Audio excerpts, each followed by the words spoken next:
Right. At this point, we're understaffed. He's served more jail time than he probably would if he gets convicted.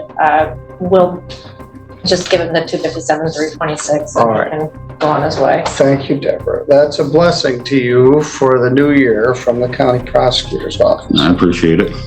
Although you haven't really done anything to get this squared away. So where you are after today, you're going to be square with me. I'm going to give you 5 days jail credit. Use your bond to pay your fine and cost. And then you're going to get $775 back. You need to go to the Michigan Secretary of State.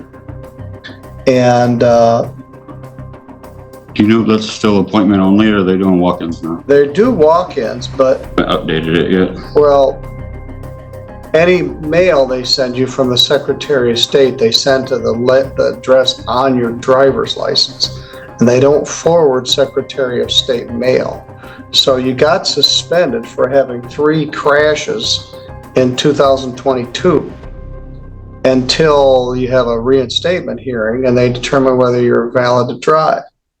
Well, they set a reinstatement hearing and you didn't show up. So you should know all this if you ever went into the Secretary of State's office. So essentially, you haven't done anything since June except get arrested and post a $1,000 bond. You need to go to the Secretary of State and find out what you need to do. Your driving stuff is more than 10 years old, so that doesn't have anything to do with it. I actually gave up drinking after that one. All right, well, good for you. But you got all these tickets in short order. A couple of them are crashes, and they say no alcohol involved. The Marshall one, was driving down the highway and the guy like slowly merged and bumped the side of my car because he was in a company vehicle. Well, you don't need to explain it to me. You need to explain it to the SOS. They're the ones that took your license.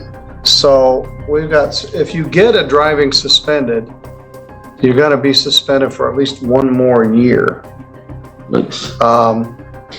If it's reduced to no ops, you'll be suspended for 1 more year. If it is reduced to a 257, 326, maybe you'll have some chance to get it. But the prosecutor adjourned it from the May date for you to do some things by June 19th. And then you promptly failed to appear on June 19th or ever after until you got arrested. Are there new charges for the arrest? I don't know. You don't have a new ticket, do you? Mm-mm. How did you get arrested when you had to post that in December 8th? A mistaken identity. What county were you arrested in? Van Buren, that's in Pawpaw. How long were you in jail in Pawpaw? 2 or 3 days. And then I came out here to Centerville. You were here from the 8th to the 11th, which is 3 days. So you did 5 days in jail, and you posted a thought. Judge Patterson was not very happy about this. And the jail gave you today's arraignment day. Judge Patterson wasn't here. So Yes. he spent 5 days in jail and posted a $1,000 bond. Right. At this point, we're understaffed. He's served more jail time than he probably would if he gets convicted. We'll just give him the 257, 326 and go on his way. Thank you, Deborah. That's a blessing to you for the new year from the county prosecutor's office. I appreciate it. Although you haven't really done anything to get this squared away. So where you are after today, you're going to be square with me. I'm going to give you 5 days jail credit. Use your bond to pay your fine and cost. And then you're going to get $775 back. You need to go to the Michigan Secretary of State and Do you know if that's still appointment only, or are they doing walk-ins now? They do walk-ins, but you go take a number. For example, if you try to walk in Kalamazoo, you probably wait a long time. And so I always went out to like, what is it, the outskirts of Pawpaw or like the smaller towns? Oh yeah, there is one in Pawpaw. There's one in Dowagiac. There are several in Kalamazoo. The one in St. Joe County is in Sturgis. But you need to go in there and figure it out. Now, who brought you here? A friend of mine. All right, what's her name? Her name? Yeah, her name. I'm drawing a blank right now. I'm sorry. Randy. Right, all right, what kind of car is she in? It's a black Audi. It's out in the parking lot right now? Yes, it is. All right, we'll confirm that. I suggest you ask him that question again. As I look at the camera. He drove himself in this morning. She was getting tired close by, so. Yay.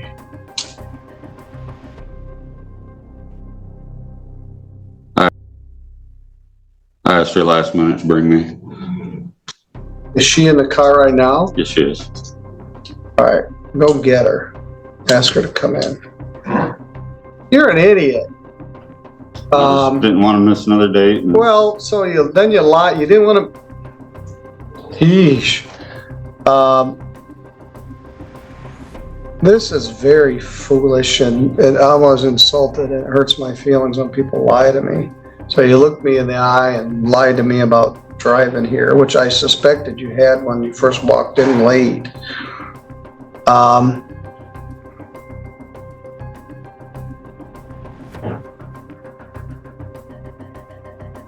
Deborah, does that have an effect on your plea offer? Just is what it is. It is what it is. I know it's dumb, but just trying to get it taken care of. All right, you already did 5 days jail. You're not trying to get everything taken care of. You're doing it all the wrong way. Deborah, I'm not going to hang you up here. Thank you for your help. Very Thank you, well. Your Honor. All right. Good morning. Which case? People's suspended license hearing suddenly spiraled into an embarrassing courtroom disaster after a judge uncovered that the defendant had illegally driven himself to court while already facing driving violations. The man initially claimed a friend had brought him because his license was suspended after multiple crashes and missed Secretary of State hearings. But after reviewing courthouse cameras, the judge realized the story was completely false. In a tense confrontation, the defendant admitted he drove himself because he did not want to miss another court date. The judge, visibly irritated, called the decision foolish and even admitted feeling personally insulted after being lied to directly in court. Things became even more awkward when the friend was summoned inside and questioned about the situation. Although both technically committed crimes, the judge surprisingly showed mercy, giving credit for 5 days already spent in jail and warning the defendant that if he kept bumbling along without fixing his license, he would only keep digging himself deeper into trouble.